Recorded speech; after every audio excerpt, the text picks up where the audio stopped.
Baik saudara, kita akan melanjutkan pembacaan firman Tuhan malam ini. Kemarin kita sudah selesai dengan kisah dari Hagar dan Ismail dan bagaimana juga sunat sebagai tanda perjanjian Allah dengan Abraham. Ya, jadi sunat ya sebagai tanda perjanjian Tuhan dengan Abraham. Ya, kita sudah mengikuti kisah-kisahnya bagaimana ketika ya Hawa saudara ya, Sarai ya, Hagar ya mengandung, lalu dia akhirnya diusir, lalu dia melahirkan anak Ismail, dan akhirnya Tuhan juga yang melindungi dia dalam pelarian. Kita sudah membaca ya, dan bagaimana ketika ya Abraham juga mengikat perjanjian dengan Tuhan ya, bahwa dia akan menjadi bangsa yang besar dan akhirnya dia harus disunat saudara. Ya, kita melihat di sini ya, Tuhan itu Tuhan yang luar biasa memberikan perjanjiannya, dan kita akan masuk, akhirnya kita melihat kemarin kita sudah belajar, sekalipun Abraham itu ragu ya, apakah benar Tuhan itu akan ya memberikan aku keturunan, dan di sini kita melihat juga namanya diganti dari Abram menjadi Abraham.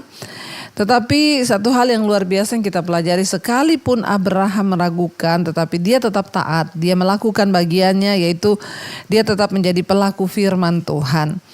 Ya, dan kita akan lanjutkan hari ini dalam Kejadian pasal 18, judul perikopnya adalah Sodom dan Gomora saudara ya. Allah mengulangi menjanjikan seorang anak laki-laki kepada Abraham ya. Judul perikopnya adalah Allah mengulangi menjanjikan seorang anak laki-laki kepada Abraham. Ayat 8, pasal 18 ayat yang pertama. Kemudian Tuhan menampakkan diri kepada Abraham dekat pohon tarbantin di Mamre, sedang ia duduk di pintu kemahnya waktu hari panas terik. Ayat yang kedua, ketika ia mengangkat mukanya, ia melihat 3 orang berdiri di depannya.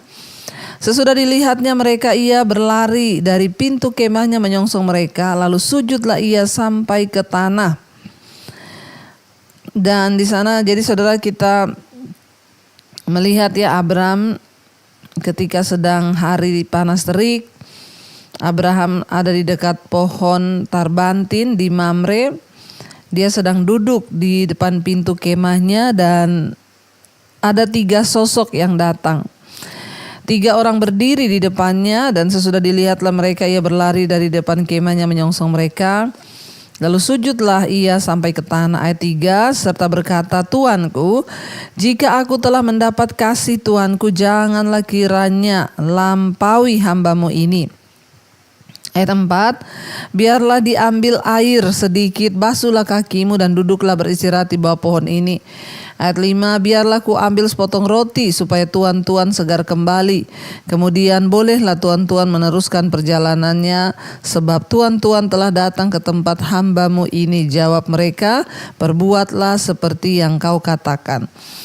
Saudara, Abram ini adalah seorang yang selalu ingin menunjukkan keramahannya, kasihnya kepada orang yang datang berkunjung kepada dia.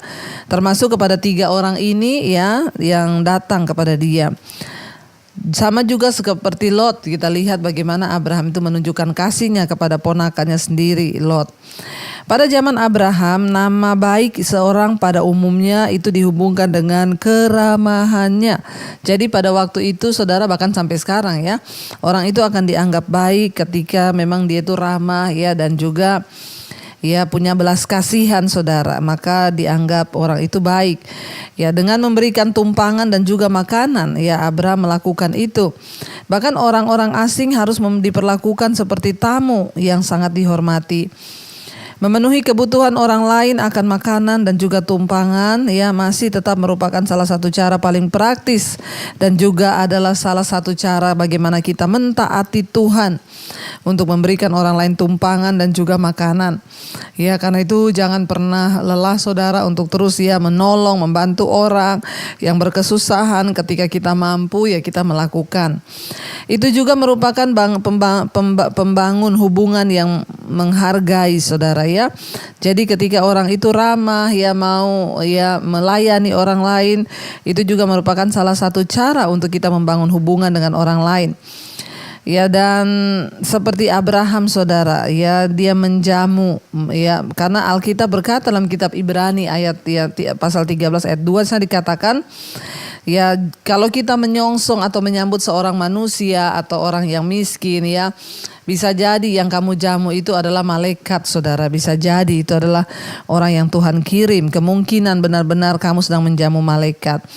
Ya, pikiran ini harus terus ada di benak kita, ya supaya kita ini memiliki kesempatan untuk bisa terus berbuat baik kepada orang lain. Abraham menyambut 3 orang yang dia belum kenal.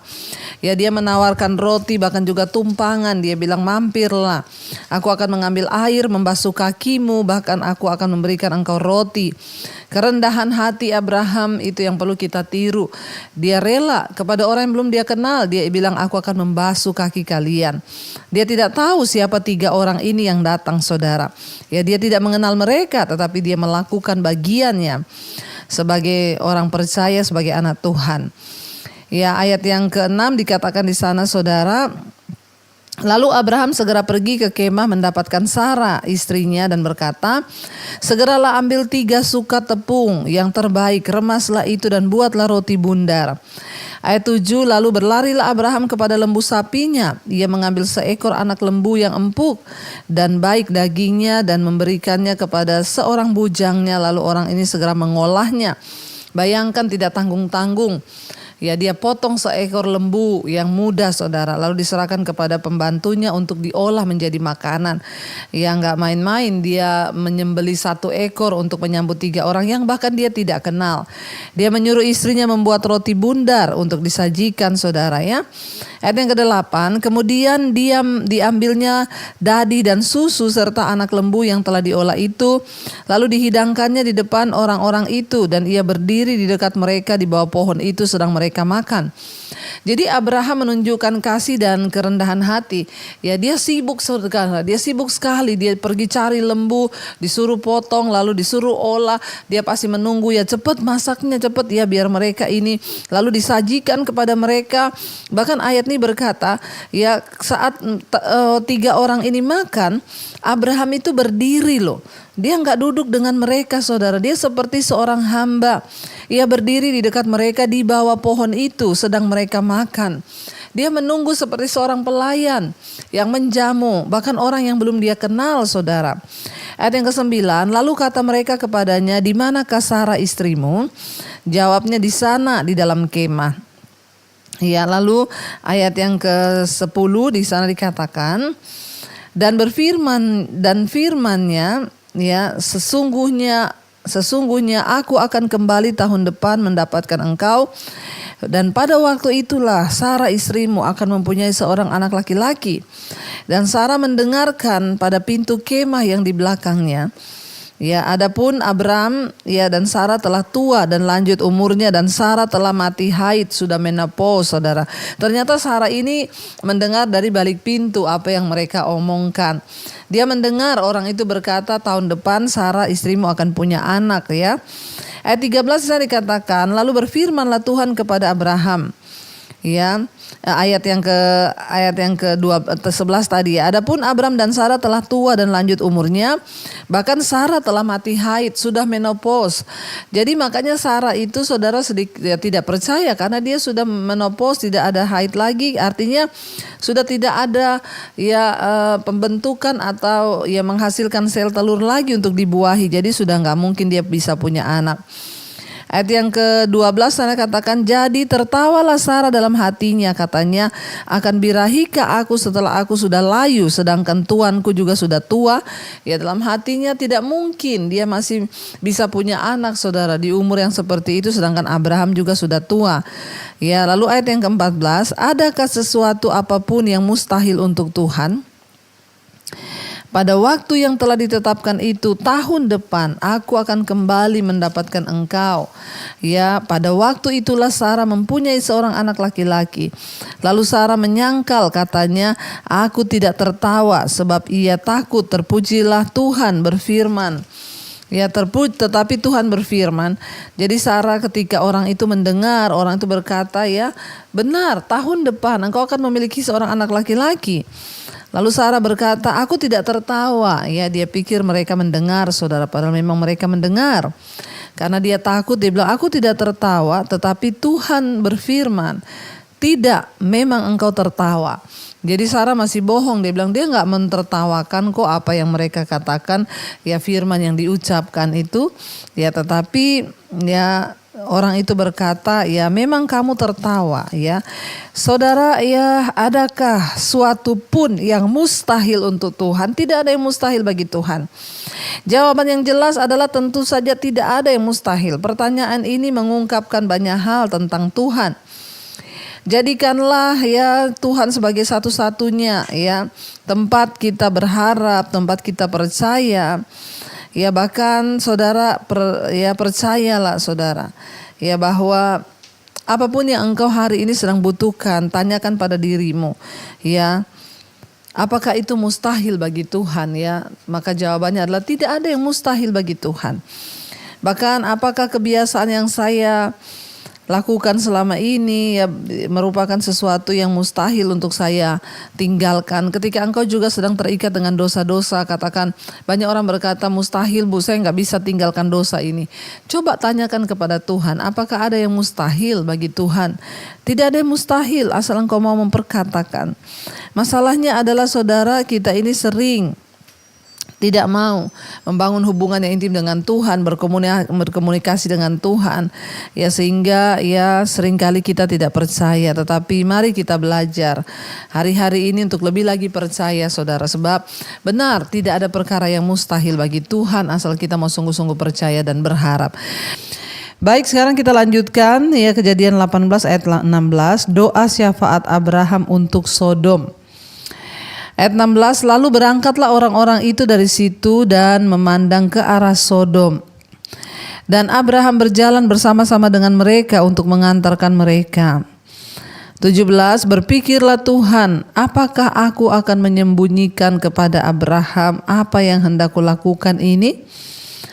Ya, saudara, luar biasa kita lihat di sini ya bahwa Tuhan itu menyatakan kehendaknya, bahkan Alkitab berkata Tuhan bergaul karib dengan orang yang takut akan Dia dan rahasianya diberitahukannya kepada mereka. Abram adalah orang yang suka bergaul dengan Tuhan, dia selalu membangun mezbah dimanapun dia berada dan dia berdoa saudara. Dan dikatakan di sini saudara, akhirnya ya orang-orang itu 3 orang itu berangkat dari rumah Abraham dan mereka menuju ke arah Sodom. Dan Abraham berjalan bersama-sama dengan mereka untuk mengantarkan mereka pulang saudara.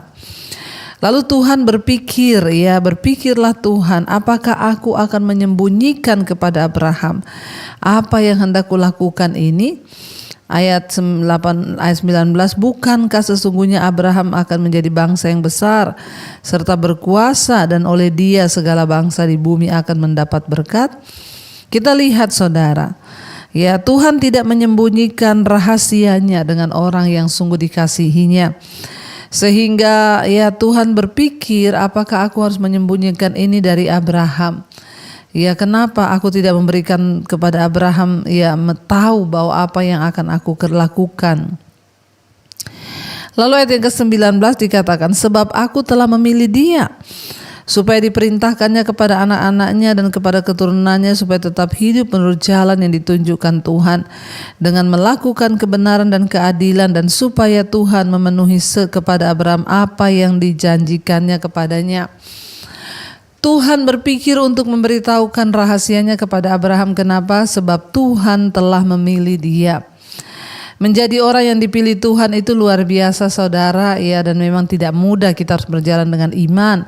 Tapi Abraham adalah orang yang dipilih Tuhan. Dari awal Tuhan sudah memanggil dia keluar dari negeri, dari sanak saudaranya untuk dipakai oleh Tuhan ya menjadi berkat. Saya juga bersyukur kalau Tuhan memilih saya dari seluruh keluarga saya dipanggil keluar untuk melakukan apa yang Tuhan mau untuk saya lakukan saudara. Biarlah kita semua menjadi orang-orang yang dipilih Tuhan. Ketika menjadi orang yang dipilih Tuhan, maka Tuhan itu tidak menyembunyikan rahasianya kepada kita. Asal kita juga mau membayar harga dan hidup tetap dalam ketaatan kepada Tuhan saudara ya. Ayat yang ke-20, sesudah itu Sesudah itu berfirmanlah Tuhan, sesungguhnya banyak keluh kesah orang tentang Sodom dan Gomora, dan sesungguhnya sangat berat dosanya. 21, baiklah aku turun untuk melihat apakah benar-benar mereka telah berkelakuan seperti keluh kesah orang-orang yang telah sampai kepadaku atau tidak, aku hendak mengetahuinya. Lalu ayat 22, lalu berpalinglah orang-orang itu dari situ dan berjalan ke Sodom, tetapi Abraham masih tetap berdiri di hadapan Tuhan. 23, Abraham datang mendekat dan berkata, apakah engkau akan melenyapkan orang benar bersama-sama dengan orang fasik? 24, bagaimana sekiranya kalau ada 50 orang benar dalam kota itu? Apakah engkau akan melenyapkan tempat itu dan tidakkah engkau mengampuninya karena ke-50 orang benar yang ada di dalamnya itu? Saudara, ketika Tuhan berfirman mengatakan rencana dan kehendaknya untuk memusnahkan, membinasakan semua yang ada di Sodom dan Gomora, Abraham melakukan tawar-menawar dengan Tuhan. Ya, dia bilang, Tuhan, kalau ada di antara di situ 50 orang benar, apakah engkau juga akan membinasakan orang benar bersama-sama dengan orang fasik? Apakah engkau tidak akan mengampuni kota itu kalau ada 50 orang benar di dalamnya? Abraham adalah seorang yang penuh kasih, saudara. Dia tidak ingin melihat orang binasa, tapi dia mau melihat orang diselamatkan. Ya, jadi dia bertanya kepada Tuhan, apakah engkau akan melenyapkan orang benar bersama-sama dengan orang fasik? Bagaimana sekiranya ada 50 orang benar dalam kota itu? Apakah engkau akan melenyapkan tempat itu? Tidakkah engkau akan mengampuni kota itu karena ke-50 orang benar yang ada di dalamnya situ? Saudara, ya, Tuhan mencari orang-orang benar yang berdiri atas kota agar mereka menjadi alasan Tuhan memperhitungkan untuk mengampuni kota itu. Ayat 25, jauhlah kiranya daripadamu untuk berbuat demikian, membunuh orang benar bersama-sama dengan orang fasik, sehingga orang benar itu seolah-olah sama dengan orang fasik. Jauhlah kiranya yang demikian daripadamu, masa akan hakim segenap bumi tidak menghukum dengan adil? Ya, jadi kita melihat di sini, saudara, bagaimana Abraham tawar-menawar dengan Tuhan. Ya, Tuhan itu memberikan ujian yang adil kepada orang-orang Sodom.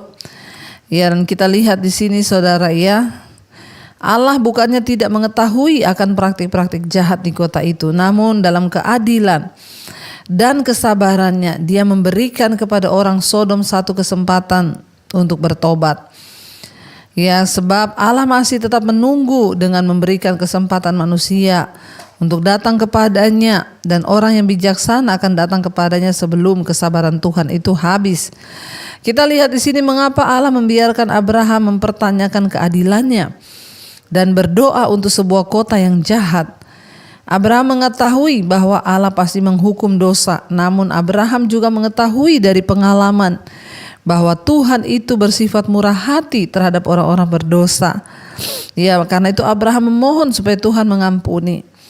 Ya, lalu dicari, saudara. Abraham bilang, kalau ada 50 orang benar di kota itu, masakan engkau akan membinasakan orang benar yang ada dalam kota itu bersama-sama dengan orang fasik? Ya, bukankah engkau Allah segenap bumi yang dapat menghukum dengan adil? Ayat 26, Tuhan berfirman, jika ku dapati 50 orang benar dalam kota Sodom, aku akan mengampuni seluruh tempat itu karena mereka. Perhatikan di sini, saudara. Ya, kenapa penting kita menjadi orang benar yang hidup dalam perkenanan Tuhan? Sebab orang-orang benar akan menjadi alasan bagi Tuhan untuk mengampuni sebuah kota, sebuah bangsa.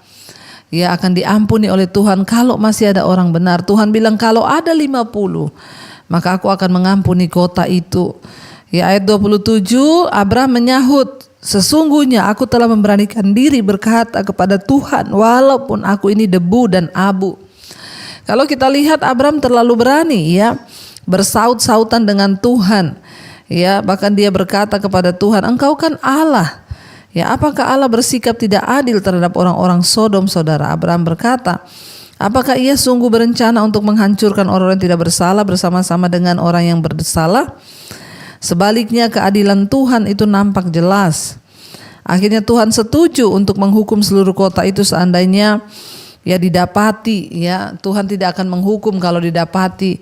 ya ada 50 orang benar ya, tetapi akhirnya Abraham menyahut kepada Tuhan, sesungguhnya aku telah memberanikan diri berkata kepada Tuhan, walaupun aku ini hanya debu. Ya, ayat 28, sekiranya kurang 5 orang dari ke-50 orang benar itu, apakah engkau akan memusnahkan seluruh kota itu? Karena yang 5 itu firman-Nya, aku tidak akan memusnahkannya jika kudapati 45 orang di sana. Lagi Abraham menyahut, melanjutkan perkataannya kepadanya, sekiranya 40 didapati di sana. Firman Tuhan, aku tidak akan berbuat demikian karena 40 orang itu. Ayat 30 katanya, janganlah kiranya Tuhan murka kalau aku berkata sekali lagi, sekiranya 30 didapati di sana. Firman-Nya, aku tidak akan berbuat demikian jika aku dapati 30 di sana. Ayat 31 katanya, sesungguhnya aku telah memberanikan diri berkata kepada Tuhan, sekiranya 20 orang didapati di sana. Firman-Nya, aku tidak akan memusnahkannya karena ada 20. Katanya, janganlah kiranya Tuhan murka kalau aku berkata sekali ini saja, sekiranya 10 didapati di sana. Firman-Nya, aku tidak akan memusnahkannya karena yang 10 itu. Lalu pergilah Tuhan setelah ia selesai berfirman kepada Abraham, dan kembalilah Abraham ke tempat tinggalnya. Saudara, kita melihat di sini saudara, Abraham terus memberanikan untuk tawar-menawar dengan Tuhan. Ya, dia akhirnya Tuhan setuju untuk mencari kalau ada 10 orang benar saja. Ya, karena 50 enggak ada, 45 enggak ada, 40 enggak ada, 30 enggak ada, 20 juga enggak ada orang benar di Sodom. Sampai akhirnya dicari 10 saja saudara. Kalau ada orang benar, maka Tuhan akan mengampuni kota itu dan tidak akan menghancurkannya. Ya, akhirnya Tuhan setuju untuk tidak menghukum Sodom jika ada 10 orang saja di sana orang benar. 10 saja didapati. Ya, maka Tuhan tidak akan mengampuni. Tuhan tidak akan menghukum tapi mengampuni. Ya, Tuhan menunjukkan kemurahan hati yang besar kepada Abraham, bahwa dia memang Tuhan yang mau mengasihi kota itu Dan Abraham juga mengetahui dari pengalaman pribadinya bahwa Tuhan itu bersifat murah hati. Ya, dan Tuhan mengetahui tidak ada sampai 10 orang yang benar di dalam kota tersebut. Tetapi Tuhan cukup bermurah hati untuk mengizinkan Abraham berdoa untuk kota itu. Ya, apakah Tuhan tidak tahu bahwa di sana memang tidak ada 10 orang benar? Tuhan tahu. Tapi Tuhan mengizinkan Abraham untuk meminta saudara. Ya, dan akhirnya dicari sampai 10 ternyata tidak ditemukan.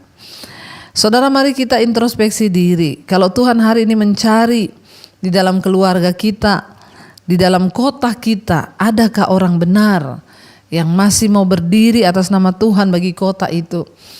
Ketika kita menjadi orang benar, ketika kita menjadi orang yang mencari perkenanan Tuhan, maka kita ini akan menjadi orang-orang yang menjadi alasan untuk Tuhan mengampuni kota kita, melindungi kota kita. Ya, dan Dia tidak akan menghukum kota kita. Biarlah saudara, setiap kita di mana saja berada hari ini, mari kita menjadi sungguh-sungguh orang yang benar di hadapan Tuhan, supaya kita pun menjadi alasan bagi Tuhan memperhitungkan kota kita, bangsa kita, negeri kita. Jangan pernah tinggalkan Tuhan, jangan pernah hidup dalam dosa. Mari kita belajar menjadi orang benar supaya Tuhan memberkati kota kita, rumah tangga kita, bahkan apapun yang kita lakukan, karena kita menjadi orang yang diperhitungkan Tuhan. Mari kita mau tundukkan kepala, kita mau merenungkan firman ini. Sungguh kami mendapatkan sebuah banyak pengajaran. Ketika Tuhan ingin menghancurkan, membinasakan kota Sodom dan Gomora, Tuhan memberitahukan rahasianya kepada Abraham, orang yang dipilihnya. Biar malam ini kami menjadi orang-orang pilihan Tuhan, sehingga Tuhan menyatakan isi hatinya kepada kami. Kami tahu Engkau Tuhan yang hidup. Kami mau Tuhan, biarlah kami menjadi orang pilihan Tuhan yang dibenarkan dan terus mau mengejar perkenanan Tuhan dalam hidup kami. Supaya Tuhan juga memberitahukan rahasia-rahasiamu bagi kami, apa yang akan terjadi ke depan, agar kami boleh mengerti. Berkati setiap keluarga demi keluarga, rumah tangga, suami, istri, anak-anak diberkati dan disertai Tuhan. Kami boleh hidup di dalam jalan-jalan kebenaran-Mu ya Bapa. Biarlah hidup kami boleh sungguh-sungguh ada dalam perkenanan Tuhan. Suami menjadi imam, istri menjadi penolong, anak-anak takut Tuhan. Masa depan kami ada dalam tangan-Mu, bahkan jodoh anak-anak kami Tuhan yang pegang kendali. Kau juga terus memberkati keluarga besar kami yang belum mengenal Engkau. Biarlah anugerah keselamatan boleh tercurah. Terima kasih Tuhan. Kami membuka hati dan tangan kami untuk menerima berkat Tuhan. Terimalah kiranya berkat dari Allah Bapa, cinta kasih Tuhan Yesus Kristus, penyertaan Allah Roh Kudus turun atas hidupmu mulai hari ini, bahkan sampai kali yang kedua Tuhan Yesus datang kembali menjemput kita. Nama kita tercatat di dalam kitab kehidupan. Dalam nama Tuhan Yesus Kristus yang percaya diberkati, katakan bersama, amin, amin, amin. Tuhan Yesus memberkati. Shalom dan Immanuel.